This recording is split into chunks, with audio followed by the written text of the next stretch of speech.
Hey everyone, it's Dr. Bruce Westfield on the Ground Workshop Podcast, where you are motivated and inspired to be the best version of yourself. I want to welcome you for tuning in and hope that you receive something from today's episode. I believe that you're going to get a lot of value, and I think that you're going to learn some things that are going to help you on your journey today. Whether it's whatever day of the week it is, if it's Monday, Tuesday, Friday, Saturday, welcome. Hope you get something. It is getting colder in Chicago. Last week, actually not last week, but the week before that, I had an episode called Stop Judging, and I was explaining to you how when the temperature starts dropping in Chicago, people start to get nervous because they know right around the corner is winter. So all you people in San Diego, or if you're in whatever warm climate of weather you are in, have fun. But for those of us that are in the cold climate cities, let us get prepared. Let's get ready. It's almost like Game of Thrones. I don't even watch Game of Thrones, but I already know there's this saying that says winter is coming. So tomorrow, well actually today, the Bears are playing a Monday Night Football against the Redskins. We're getting ready for that. So I'm looking forward to the Bears getting the win. And for those sports fanatics, I hope your team won this weekend. If not, for those of you who are on the losing side this week, there's always another week to get prepared and win another game. So I'm looking forward to another win from the Bears, and hopefully we can pull it out. We shouldn't have a hard time against beating the Redskins, right? But every time we talk about getting an easy win, it's always like pulling teeth. I was really nervous the last time we beat the Broncos because, I don't know. I didn't think we'd pull it out, but we did. So hopefully we don't have that same experience tonight.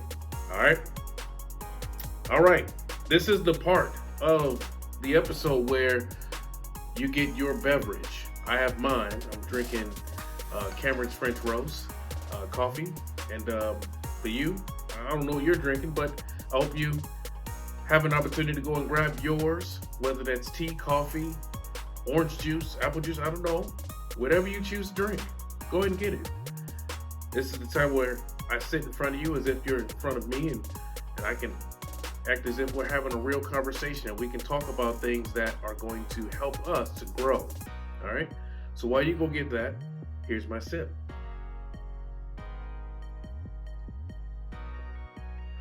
Wow. It just blows me away every time. Every time. So this week, nothing, I'm not changing pace.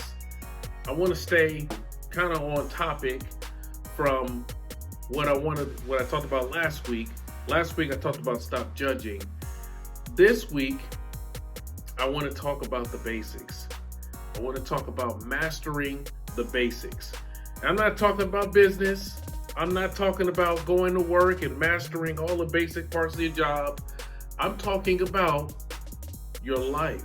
I'm talking about your priorities. What is important to you when you wake up in the morning? I recently had an opportunity to have a reflection time, and I thought, man, what is important to me when I wake up in the morning? What is important to you, Bruce? So I've had some time to think about it, and when I've talked about this in the past, I've said that you have to be intentional about what you're doing. So I was being very intentional about my time and my thinking, in my evaluated reflection. And I said to myself, what is important to you when you wake up in the morning, Bruce? And then it dawned on me. And for those of you who don't know, my background, I believe in God. I believe in Jesus, and I believe in the Holy Spirit. Okay. Now, for those of my viewers who are of a different religion, please hear me out. Okay. Give me an opportunity to explain to you what I believe in. Okay. I'm not going to be pushy, and I'm not going to be judgmental, but I just want to give you an opportunity to hear my heart today and to understand where my perspective is. Okay. when I think about what's important to me, a few things came to me. Few things came to mind. Number one, God was important. Number two, my wife was important. My kids. And then my job. Those were the top four things that came to me. Now, everything else, my parents are important, okay? My siblings are important. But I mean, part of my daily routine, what is important to me? God, my wife, my kids, and then my job. Now, let me go back and let me talk about the number one thing that's important to me, because I'm going based on the list of priority, the list of importance. Now, when I wake up in the morning, when I would wake up, I would normally have a routine of I would go say hi to my wife, my kids, I get my coffee, and then I would get ready to go to work, and I would leave, I do my job, then I go home, come home and spend time with my wife, my kids, and then, there'll be days, couple days during the week, I have encounters where I would put worship music on, I would read the Bible, and then on Sundays I would go and spend time hearing the pastor talk about the Bible, the message, talk about things that are important to him. But then this particular day, I had my evaluative reflection. I said, man, I really, really want more. I really want more. And when I asked that question, I had to ask myself, what are your priorities? What is important to you? If God is important to me, why do I only seek, and why do I only read only a few times a week? And I had to ask myself, why do I do that? In fact, if I said I really put God number one, because I understand that most religions, I go to like the rideshare parking lot, right, where these guys, they sit there, and I see Buddhists, I see Muslims, I see all these other guys of different religions, and I see them, they roll their mat out, right? They're in the parking lot waiting for a ride, and it can be over an hour. And these guys are literally sitting on their knees, bowing down in respect, and they go back and forth, and they're meditating. And I'm saying, man, look at how dedicated they are to whoever it is that they serve. So then I took it another level. I took it to the next level. I said, what would happen if I got up early in the morning at 5 a.m. and I did the very same thing, not to whoever they pray to, but I would do meditation, rest, focus, for however long I can go, I can do it to God. So I started doing it. A week went by, and you'd be amazed at the amount of peace I had during that week. Things came up. So many different things came up. And it didn't have any impact on how I was feeling. My emotions didn't get all up and down out of balance. My wife would come with me and she would say certain things. She would say, the kids need this, the kids need that, or she would have bad news. My attitude and my mind was steady. Nothing changed. Nothing changed. So I said, wow, that is a huge difference.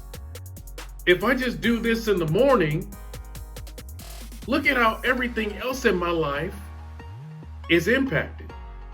My wife doesn't have to deal with the fact that I'll have an anger problem about something, or I'll, change up about something on her. My kids won't have to feel like they can't tell me something. And then my attitude towards my job, on what I'm doing, it just changes. How I talk to people, it changes. So if I say I love God and I say I value him, then I need to make him my number one priority in the morning, every day. And if I make him my number one priority every day in the morning, the first thing when I wake up, everything else for the rest of the day will be smooth. I see that. So God for me is number one. This is me mastering the basics. Mastering personal development. And personal development means getting my priorities in check. And this means the same thing for you. Mastering the basics in your life means you have to figure out what are your priorities. What level of importance do you have? What is important to you? God, number one is God for me. Number two is my wife. Now, understand this. I didn't put my kids number two. I put my wife number two. And the reason is because that's the person who I'm supposed to spend the rest of my life with. That's the person that I exchange vows with. That is the person who has given me my children, okay? Now, some people, they get it mixed up, they get it twisted. They think, oh, well, you know, my kids, they come before my husband because I have to take care of them, or they come before my wife because I have to make sure the kids Look, understand this. Your kids are going to learn so much from the fact that you have respect for your spouse and you treat them with respect in front of them. You model what it is to be a good husband or wife in front of them. And guess what? It passes down to them when they decide to have a family with somebody that they want to spend the rest of their life with. You know, we are the best teachers. We teach our kids the worst behaviors. We teach them the bad habits. We teach them things when we don't even recognize we're teaching them. But what you need to understand is, if you learn to put your spouse second before, after God, if you learn to put them before your kids, do you know how much wisdom you'll teach your kids? You do know how much you'll teach your kids before they actually become adults. So when you do see them grow up, you won't have to worry or wonder, how are they going to turn out? What's going to happen to them when they become an adult? How are they going to pick their husband, or how are they going to pick their wife? They're going to pick people based upon how they see you in the home. So if I treat my wife with respect, if I don't get upset with her when she's giving me reports or bad news, or if I learn to honor her even when I am beyond mad, angry, when people or family or somebody talks something about my wife, I have to learn to speak up for her. I have to become her voice when she can't speak up for herself.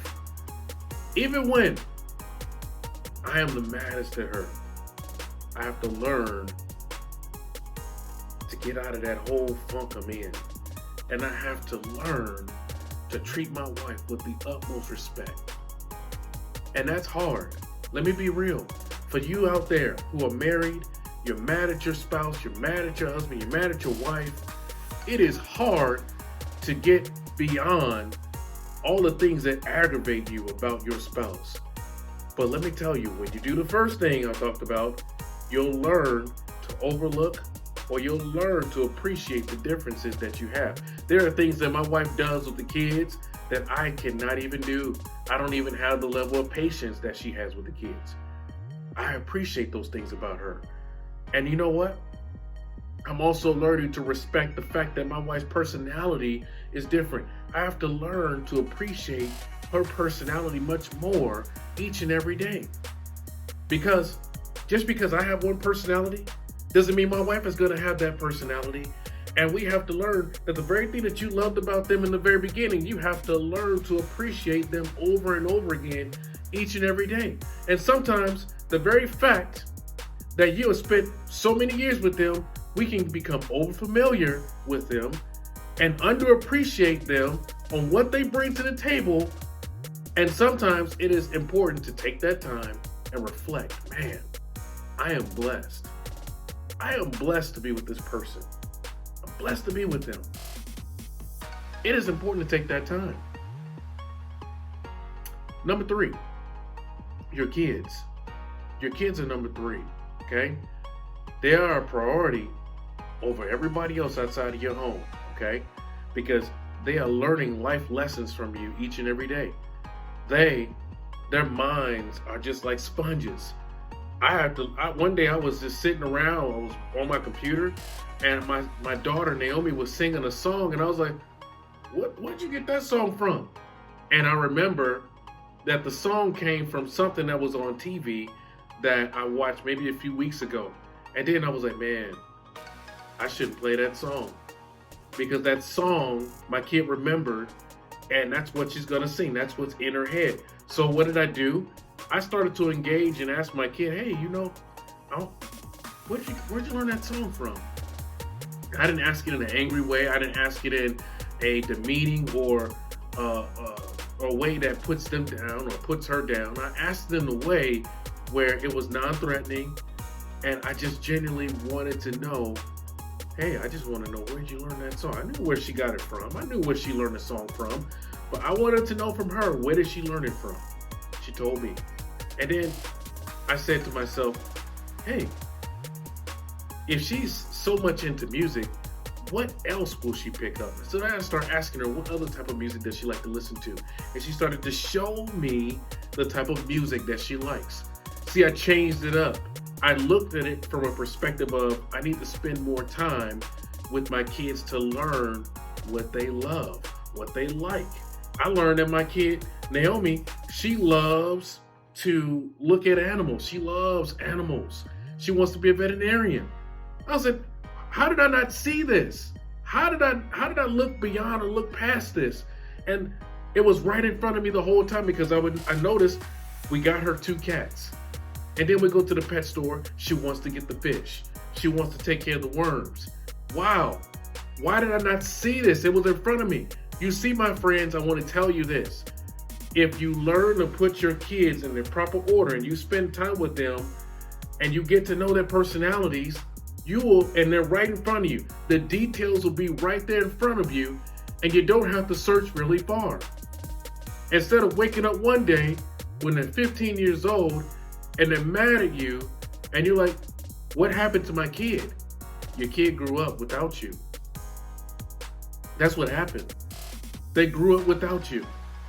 And there were certain details that you missed that were very critical and that was important that you missed because you were so focused on your own life. You're focused on anything else. You see, the other day I was driving, and in Chicago it's very busy. People cut everybody else off.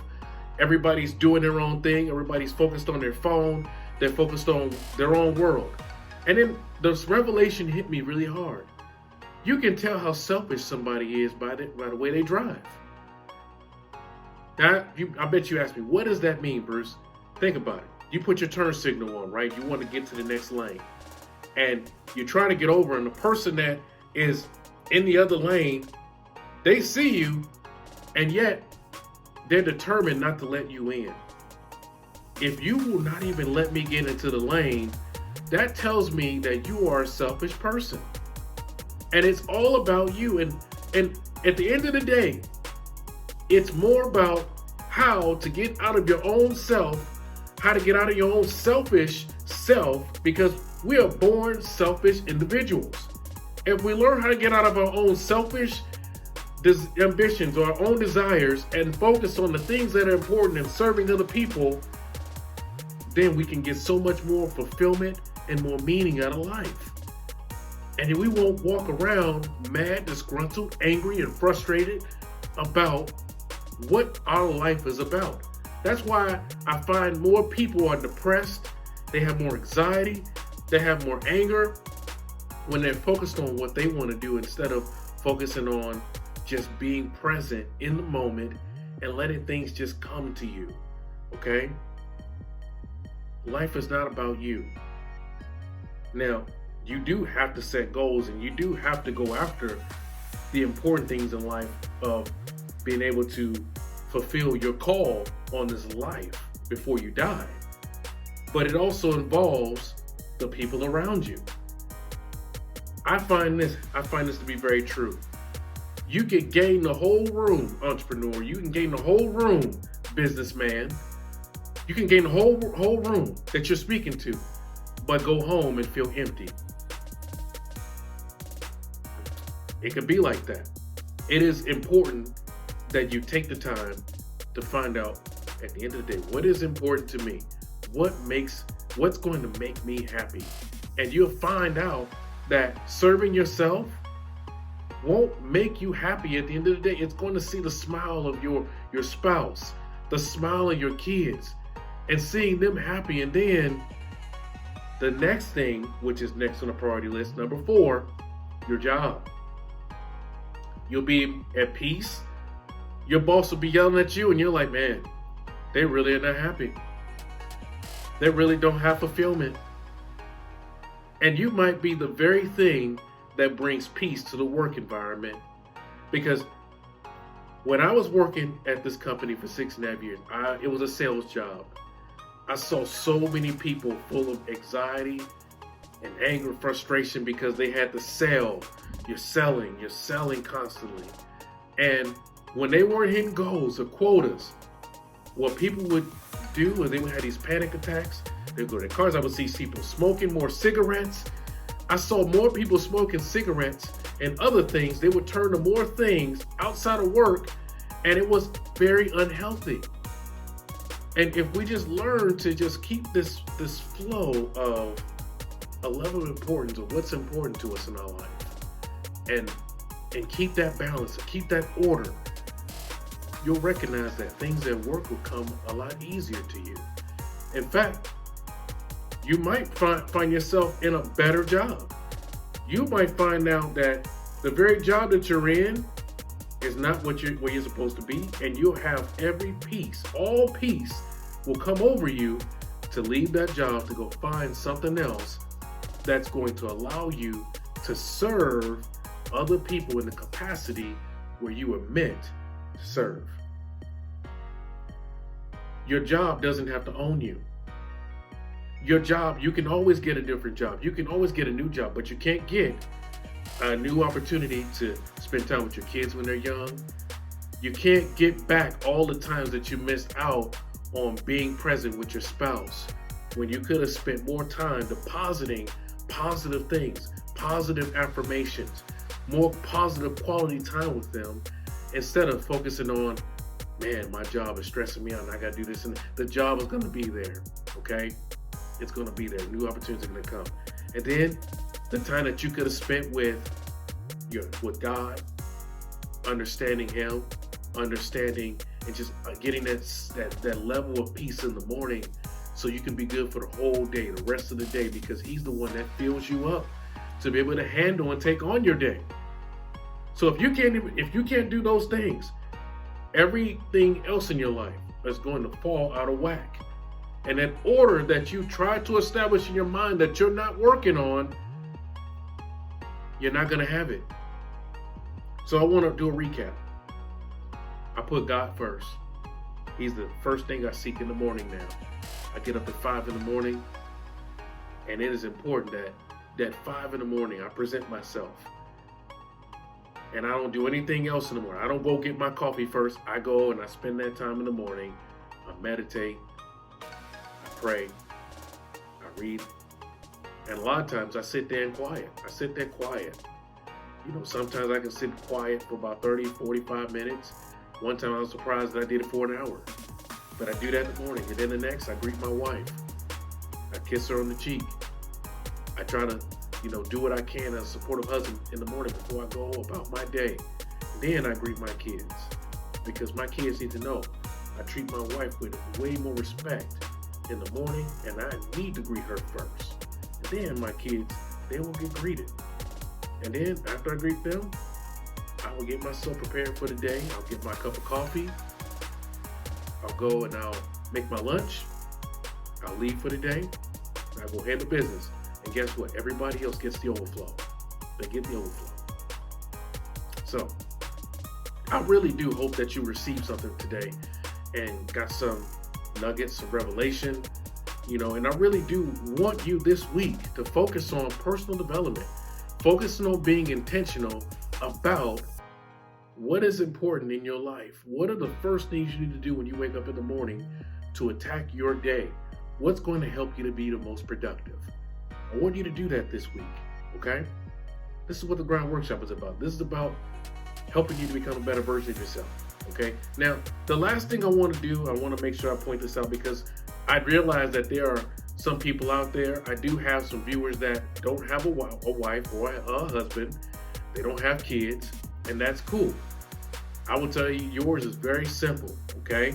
Because, they say that, having a wife is not for the weak. Having children is not for the weak. So there is a different level of grace that needs to come upon parents and spouses. But for the single people out there, I'm going to lay it out very simple. God, your job. Let me say it again. God, your job. And focusing it on working on yourself every day. Because you just never know. Every daily action, every daily thing that you put into your mind is helping you to become a better person, a better you. That is attractive, okay? It is attractive to see someone working on themselves. As you continue to work on yourself, what you will see and what will begin to happen is you'll notice that the very thoughts that you had a year ago, you don't have those same thoughts. The peace that you didn't have last year, you have peace now, which means that people are paying attention to you and they want to talk to you now. They want to engage with you, which means that you have more people looking at you. And you never know, you might increase the amount of prospects that have an interest in you. I'm not saying go out there and date everybody, but what I'm saying is you'll attract the right person this time around instead of the wrong people, okay? So that's my nugget for you. For those of you that want to continue to catch up with me on what I'm doing, go to www.brucewestfield.com. Let me say that again, www.brucewestfield.com. If you want to catch up with me on social media, you can put in @IamBruceWestfield. Say it again, @IamBruceWestfield. Want to add value to your life. Go ahead and make sure you follow me on those platforms. And also, make sure you go on YouTube and go ahead and subscribe to all of the updates and videos that I want to continue to release to you each and every week. I just want to add value to your life. I don't want anything from you. That's all I want to do. Just want to tell you I love you and appreciate each and every one of you. For all the new people listening in, you need to go and subscribe to the podcast. What are you waiting on? I want to add value to your life. For those of you who are still skeptical, you don't have to click the button. Just stay there. Just keep watching. And then when you feel that urge, that nudge, then click that subscribe button, all right? Appreciate you. Hope the Bears win tonight. I'll see you next week. Love you.